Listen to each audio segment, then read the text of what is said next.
मराठा उपसमितीची काल मुंबईमध्ये महत्त्वाची बैठक झाली आहे। शिंदे समितीने कामकाज सुरू केल्यापासून राज्यामध्ये 48 लाख कुणबी नोंदी आढळलेल्या आहेत आणि या सगळ्याच्या आधारावरती 12 लाखांपेक्षा अधिक कुणबी प्रमाणपत्र वितरित करण्यात आल्याची माहिती या समितीचे अध्यक्ष राधाकृष्ण विखे पाटील यांनी दिली आहे। गेल्या 6 महिन्यांमध्ये संभाजीनगरमध्ये जवळपास 50,000 प्रमाणपत्र, बीड जिल्ह्यामध्ये 34,000 पेक्षा अधिकची प्रमाणपत्र वितरित झाली। मुंबईमध्ये झालेल्या आंदोलनामधील 8 पैकी 7 गुन्हे मागे घेण्यात आले, तर मराठा आरक्षण आंदोलनाच्या दरम्यान दाखल करण्यात आलेल्या 161 गुन्ह्यांपैकी केवळ 71 गुन्हे मागे घेणं प्रलंबित आहे।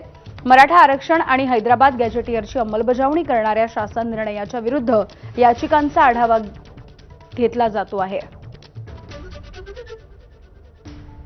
खोटं सांगू नका, मला खरं सांगा, नोंदी किती निघाल्या? माझ्या समाजाला मान्य आहे। तुम्ही जर म्हणले 1 लाख निघाल्या, 1 लाख मान्य। तुम्ही म्हणले 54 लाख निघाल्या, 54 लाख मान्य। पण तुम्ही फक्त खरं सांगा। तर त्यांनी त्यावेळेस प्रोसिडिंग आम्हाला दिलं तर 54 लाख नोंदी सापडलेल्या नाहीत, नोंदी 57 लाख सापडलेल्या असं त्यांनी प्रोसिडिंग दिलं। 57 लाख सापडलेल्या आणि आता आकडा काय येतोय 48 लाख।